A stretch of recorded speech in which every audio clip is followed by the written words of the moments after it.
Hello everyone, अपना reaction पर आपका स्वागत है। आज हम जिस वीडियो पर रिएक्ट करने जा रहे हैं उस वीडियो का टाइटल है अरब राजकुमारी ने रखा हिंदू नाम, इस्लामिक देशों में मचा बवाल। तो देखते हैं किस तरीके की वीडियो है। और जिनका ये चैनल है वो है साइंटिफिक हिंदू, तो आप वहाँ पर भी विजिट कर सकते हैं और ओरिजिनल वीडियो देख सकते हैं। ठीक है, तो वीडियो को शुरू करते हैं। अगर आप न्यू हैं चैनल को सब्सक्राइब कर लीजिएगा और इसे शेयर कर दीजिएगा, और जो आप चैनल को सब्सक्राइब करके हमें सपोर्ट कीजिएगा। तो वीडियो को शुरू करते हैं।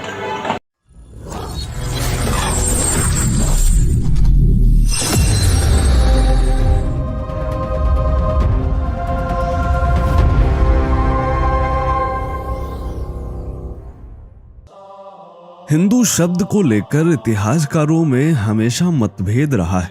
कुछ इतिहासकारों का मानना है कि सिंधु नदी के इस पार रहने वालों को मुगल आक्रांताओं ने हिंदू नाम दिया और उनके हिसाब से यह एक गाली है। वहीं कुछ इतिहासकारों के अनुसार हिंदू शब्द का उपयोग मुगलों के आने से भी पहले होता था। शंकराचार्य स्वामी निश्चलानंद सरस्वती के अनुसार हिंदू शब्द का उल्लेख ऋग्वेद में भी है, जिसका अर्थ होता है गो भक्त, यानी गो की सेवा करने वाला। मोहम्मद और ईसा से भी सैकड़ों वर्ष पूर्व हिंदू शब्द का प्रयोग दुष्ट दमन में दक्ष अर्थों में प्रयुक्त होता था। ऋग्वेद में भी हिंदू शब्द का प्रयोग किया गया है, जिसका अर्थ गो भक्त के रूप में होता है। इसी तरह और भी कई विद्वान अपने अपने हिसाब से हिंदू शब्द की व्याख्या करते हैं, परंतु वास्तविक सच क्या है इसको लेकर पक्के तौर पर कुछ भी नहीं कहा जा सकता, क्योंकि हिंदू धर्म, जिसे हम सनातन धर्म भी कहते हैं, इसका इतिहास लाखों वर्ष पुराना है। अब आप सोच रहे होंगे कि आखिर आज मैं हिंदू शब्द पर इतनी चर्चा क्यों कर रहा हूँ। तो दोस्तों, आपको बता दें कि हिंदू शब्द को लेकर आजकल ट्विटर और फेसबुक पर जंग छिड़ी हुई है, और इसका कारण है दुबई में हुई एक घटना, जिससे कट्टरपंथियों का पिछवाड़ा एक बार फिर दहक उठा है। 56 देशों के कट्टरपंथियों को यह बर्दाश्त नहीं हो रहा है। बरनौल का स्टॉक कम पड़ गया है। इसके अलावा दूसरी खबर सऊदी अरब से आ रही है, जिसने जले पर नमक छिड़कने का काम किया है। आखिर क्या है यह दोनों खबर, जानने के लिए बने रहिए हमारे साथ वीडियो के अंत तक, और कमेंट में जय श्री राम अवश्य लिखें। नमस्कार, स्वागत है आप सभी का द साइंटिफिक हिंदू पर, और मैं हूं आपके साथ आपका दोस्त धीरेन्द्र। दोस्तों, हिंदू शब्द की उत्पत्ति कब और कैसे हुई, इसको लेकर कई प्रकार के मत हैं। हिंदू शब्द का अर्थ क्या है, इसको लेकर भी कई तरह की परिभाषाएं सुनने को मिलती हैं। इसके अलावा कट्टरपंथी व वामपंथी अक्सर यह कहते देखे जाते हैं कि हिंदू शब्द एक गाली है जो मुगलों द्वारा दी गई। दूसरों अर्थों में वह यह भी कहते हैं कि हिंदू कोई धर्म ही नहीं है। वामपंथियों के अनुसार सिंधु नदी के इस पार रहने वालों को मुगलों ने हिंदू नाम दे दिया। हिंदू लोग जिन परंपराओं का पालन करते थे उसे हिंदू धर्म कहा गया। हिंदुओं के देश को उन्होंने हिंदुस्तान नाम रख दिया। हिंदुओं द्वारा बोली जा रही भाषा को उन्होंने हिंदी नाम दे दिया, यानी ये सब मुगलों का ही दिया हुआ है। परंतु यह बात अब उन्हीं पर उल्टी पड़ गई है, और ये सब बातें कहने वाले अपना पिछवाड़ा बचा के घूम रहे हैं। दरअसल हाल ही में दुबई के शासक और प्रधानमंत्री शेख मोहम्मद बिन राशिद अल मक्तूम की बेटी शेख लतीफा अल मक्तूम ने बेटी को जन्म दिया। राजकुमारी Sheikh Latifa Dubai culture and arts authority की चेयरपर्सन और दुबई काउंसिल की सदस्य भी हैं। शेख लतीफा ने हालांकि पिछले महीने ही बेटी को जन्म दिया था, लेकिन बेटी की फोटोज 20 जून को सोशल मीडिया पर शेयर की गई और यह ऐलान भी किया गया कि इसका नाम रखा गया है हिंद। दोस्तों, सोशल मीडिया पर जैसे ही यह खबर फैली, तरह तरह की चर्चाएं शुरू हो उठी। न्यूज़ 24 ने एक ट्वीट किया कि दुबई की राजकुमारी ने दिया बेटी को जन्म, नाम रखा हिंद। राजकुमारी ने भारत से मिलता जुलता रखा नाम। और यह ट्वीट जैसे ही आया, सारे अब्दुल्स की जल उठी।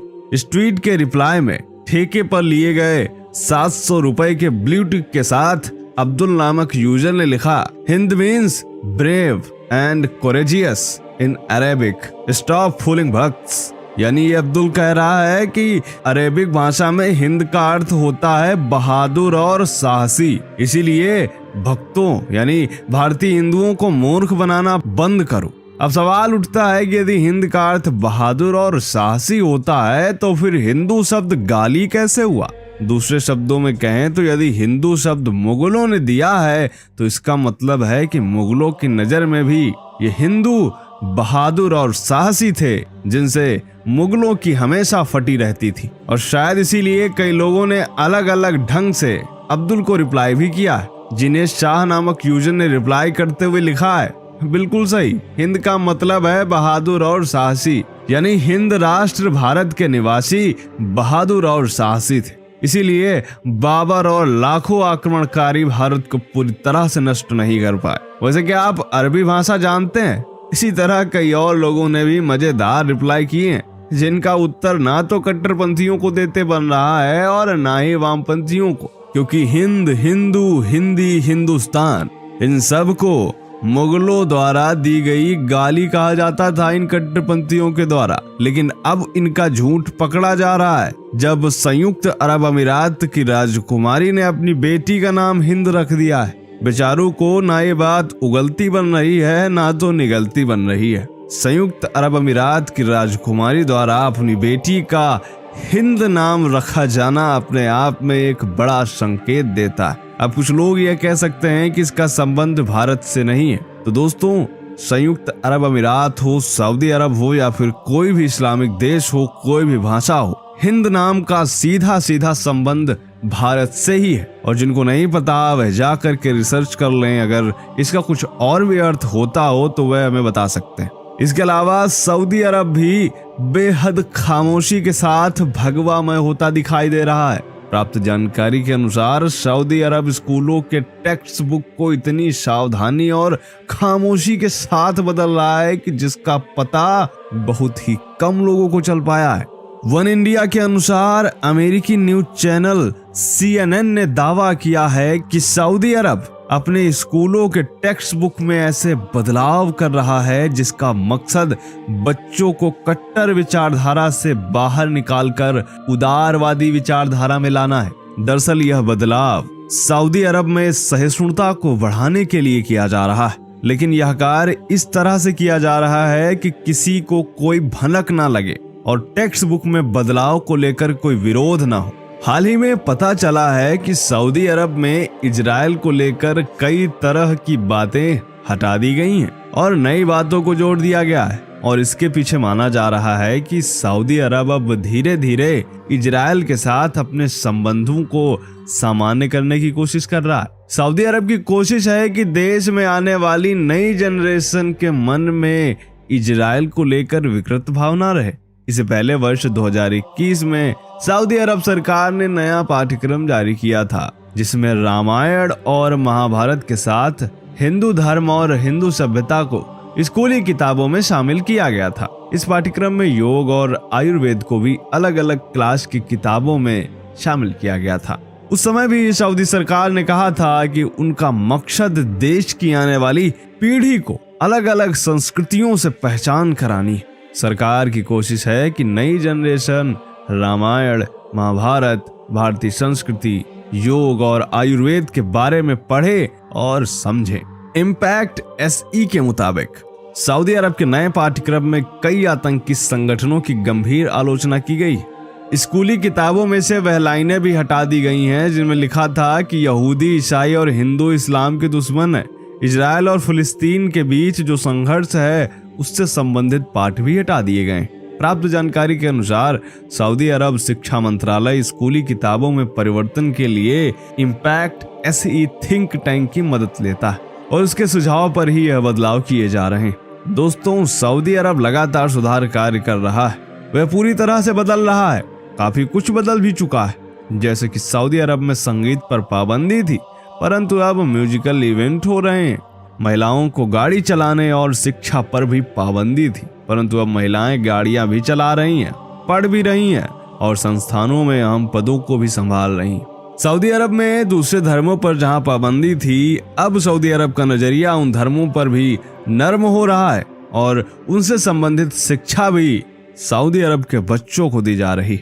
योगा भी किया जा रहा है, योगा सेंटर्स भी खुल रहे हैं। और यह सब देखकर कट्टरपंथियों की इस तरह सुलग रही है कि बेचारे बरनौल खरीदते घूम रहे हैं और बरनौल का स्टॉक भी कम पड़ रहा है। क्या सोचना है आपका इन दोनों खबरों के बारे में? पहली तो ये कि संयुक्त अरब अमीरात की राजकुमारी ने अपनी बेटी का नाम हिंद रख दिया है, जिसका सीधा संबंध भारत से। वहीं दूसरी तरफ सऊदी अरब अपनी टेक्स्ट बुक में बड़ी ही खामोशी के साथ और चुपके से बदलाव कर रहा है, ताकि किसी को इसकी भनक ना लगे और उसकी आने वाली पीढ़ी उतनी कट्टर ना हो जितना आज का और आज से पहले का सऊदी अरब था और है। कमेंट जरूर करें। मिलते हैं आपसे अगले वीडियो में, तब तक के लिए जय हिंद, जय भारत, वंदे मातरम। तो वीडियो यहाँ पर कंप्लीट हो गई और काफ़ी इन्फॉर्मेटिव वीडियो थी। जैसे हमें इस चीज़ के बारे में पता ही नहीं रहता था। हमसे कमेंट सेक्शन में जो मुस्लिम्स लोग रहते थे वो कमेंट्स करते थे कि जो हिंदू शब्द है वो मतलब अरबों का दिया हुआ है, या फिर ये बोलते थे कि जो सिंधु नदी है उससे आया है। कुछ हम वैसे भी अपने उससे जो हमारे जो लोग रहते थे जो इस तरीके की वीडियोस बनाते हैं वो भी इस चीज़ का बोलते थे। लेकिन जो आचार्य हैं जो ये थे, इन्होंने कम्प्लीटली बताया है कि वेदों में लिखा हुआ है हिंदू शब्द का एक्चुअल में मतलब क्या है। हिंदू शब्द ये नहीं है कि जो बाहर से लोग आए थे, आक्रांता इन्वेडर्स आए थे, उन्होंने हिंदू नाम दिया था, ये कोई गाली था। एक्चुअल में हिंदू ये ठीक है कि सिंधु उन पे बोला नहीं जाता था, लेकिन उनको पता था कि हिंद है, क्योंकि मैंने कई ऐसे वो सुने हैं कि हिंद से हवाएं आती हैं कुछ इस तरीके से। तो इसका मतलब उनको पता था कि इसका नाम हिंदुस्तान है, हिंद है इसका नाम, सबको पता था। ये नहीं कि सिंधु था तो इसलिए उनको हिंद बोला जाता था। तो काफ़ी ज़्यादा भ्रांतियाँ हुई और कई चीज़ें मिलती जुलती हैं, इस वजह से लोग कन्फ्यूज हो गए। अब हिंदू शब्द का वर्ड जो है, हिंदू शब्द का वर्ड आपका उसमें भी दे रखा है वेदों में, और उसमें लिखा हुआ है गो भक्त, मतलब जो गाय के भक्त होते, गाय की पूजा करते हैं उनको बोला जाता है हिंदू। ठीक है। और इसमें जो वामपंथी विचारधारा थी उन्होंने अलग तरीके से इसको बताया कि एक तरीके से गाली है। जो इन्वेडर्स आए थे वो हिंदू को एक गाली के तौर पे बोलते थे। ठीक है। और एक तरीके से क्या बोलते हैं, हिंदू, हिंदी, हिंदुस्तान, ये मतलब उन्होंने ही नाम दिए हैं। पहले ऐसा कुछ भी नहीं था। तो इस तरीके से बहुत सारी चीज़ें मतलब हमारे माइंड से सब ब्रेन वॉश की गई। ठीक है। हमें लगता था कि शायद ऐसे ही होगा, जब ये इन्होंने बुक्स में इस तरीके से लिखा हुआ है और इस तरीके से बोलते हैं तो हो सकता है। लेकिन हम इनकी बातों को समझ ही नहीं पाए थे कि इनकी विचारधारा डिफरेंट है, ये कुछ और ही नैरेटिव सेट कर रहे हैं। क्योंकि टाइम लग जाता है ना, क्योंकि बहुत बड़े लेवल पे षड्यंत्र होते हैं। तो आम पीपल, जो आम लोग होते हैं ना, वो इन सब चीज़ों को समझ नहीं पाते हैं, बहुत टाइम लग जाता है, कोई समझाने वाला भी नहीं होता। अब तो यह है कि सोशल मीडिया पे कोई भी अपना कैमरा लेके शुरू हो जाता है और मतलब बता देते हैं, पोल खोल देते हैं तुरंत ही। अगर किसी को थोड़ी सी भनक लगती है, थोड़ा सा भी लगता है कि भाई ये हमारे साथ में गेम खेल रहा है, तो वो तुरंत ही अपना बता देते हैं। तो चीज़ें बहुत जल्दी मतलब खुल जाती है। लेकिन उस वक्त पे ऐसा नहीं होता था, क्योंकि हर चीज़ कंट्रोल में थी। चाहे आपके न्यूज़पेपर हो, चाहे आपके न्यूज़ चैनल हो, या फिर आपके जो भी आप देखते थे, जो भी टीवी सीरियल देखते थे, कुछ भी, सब कुछ कंट्रोल में होता था। तो कोई भी चीज़ एक आम पब्लिक पर नहीं जा पाती थी। लेकिन आज कोई भी चीज़ कंट्रोल पे नहीं है। आज क्या है कि जिसको भी लगता है कि भी कौन हमारे साथ में कौन गेम कर रहा है, कौन षड्यंत्र कर रहा है, तो तुरंत ही अपनी वीडियोस डाल देते हैं और लोगों को अवेयर कर देते हैं। तो ये सोशल मीडिया के फ़ायदे भी हैं, नुकसान भी हैं, क्योंकि इससे अफवाहें भी बहुत ज़्यादा फैल जाती हैं।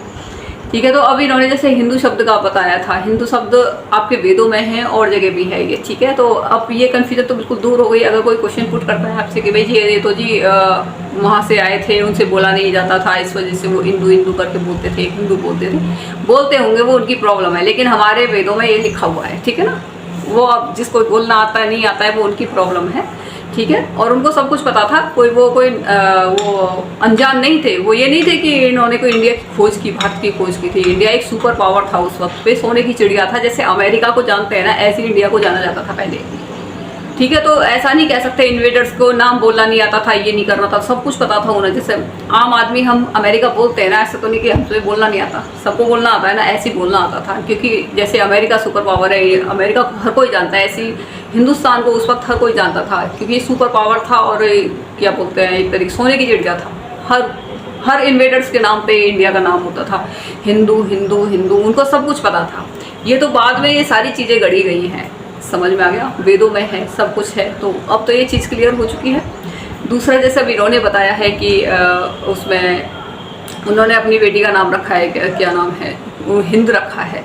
ठीक है, तो अब वो हिंदू संस्कृति से प्रभावित हैं इसलिए उन्होंने रखा होगा। अब जैसे किसी ने कमेंट किया था भाई मतलब फूल, मतलब एक तरीके से गाली देना कि भाई बेवकूफ़ हो तुम, हिंद का मतलब ब्रेव और ये करेजियस, ये होता है। तो हाँ होता है, क्योंकि उस वक्त सुपर पावर थे, सबसे ज़्यादा नॉलेज यहाँ पे थी, सब कुछ था यहाँ पे जो पूरे वर्ल्ड में कहीं नहीं था, सिर्फ यहीं था। तो वही और जो इन्वेडर्स थे उन्होंने कंटिन्यू कई सदियों तक आक्रमण किए, कई सदियों तक। ऐसा नहीं है कि एक बार आक्रमण किया और हम मतलब वहाँ पे कब्जा कर लिया, नहीं। उन्होंने दूसरी तीसरी शताब्दी से ही आक्रमण करने शुरू कर दिए थे। तीसरी वो अलेक्जेंडर ने तो बहुत टाइम्स पहले से ही आक्रमण शुरू किए थे, 2-2,500 साल पहले पोरस के टाइम। तो इन्वेडर्स अब से नहीं, और उस टाइम पे सोने की चिड़िया था इंडिया। ठीक है, चंद्रगुप्त मौर्य के टाइम पे। तो फिर बाद में आए अरब, तो ठीक है, उससे पहले ये जो अलेक्जेंडर, ये सब जो ग्रीस वहाँ से जो आए थे उधर से आक्रमण करते हुए। तो इंडिया सोने की चिड़िया था, इंडिया को हर कोई जानता था, हिंदू सब जानते थे, ऐसा नहीं है कि कोई अनजान थे। ठीक है, और उन्होंने अपना बेटी का नाम रखा, अच्छी बात है। और धीरे धीरे लोगों में चेंजेस भी आ रहे हैं, जैसे जैसे वो हिंदुइज्म को जान रहे हैं। और क्या बोलते हैं, उन्होंने जो सऊदी अरेबिया है ये भी अपनी टेक्स्ट बुक में चेंज करते जा रहे हैं धीरे धीरे। रामायण महाभारत ये सारी चीज़ें इसमें डालते जा रहे हैं, आयुर्वेद, योग, ये सारी चीज़ें, क्योंकि इनसे बेनिफिट हो रहे हैं, नुकसान किसी को नहीं हो रहा है। इससे क्या है कि उदारवादी विचारधारा, हमारी जो विचारधारा है वो उदारवादी है, जियो और जीने दो। ये नहीं कि मैं तुझे काट दूंगा या मार दूंगा, गला काट दूंगा, ऐसी नहीं है। इस वजह से लोग अपना रहे हैं। ठीक है, तो सभी सुकून से जीना चाहते हैं, और उनको भी पता है इस चीज़ का। उनको भी ये पता है कि क्योंकि ये तेल खत्म हो जाएगा तो फिर दोबारा से वही जमाना जो पहले जहाँ से शुरुआत हुई थी वहीं पहुँच जाएंगे। उनको इस चीज़ का बहुत अच्छे से पता है। ठीक है ना, तो वो क्या है कि जो टाइम चल रहा है उसके अकॉर्डिंग उनको चलना है। और देश तरक्की कर जाएंगे, वो उसी में रह जाएंगे। तो उनको जो समझदार हैं उनको इन सब चीज़ों की पता है, वो अपने देशों में इन सब चीज़ों को लागू कर रहे हैं।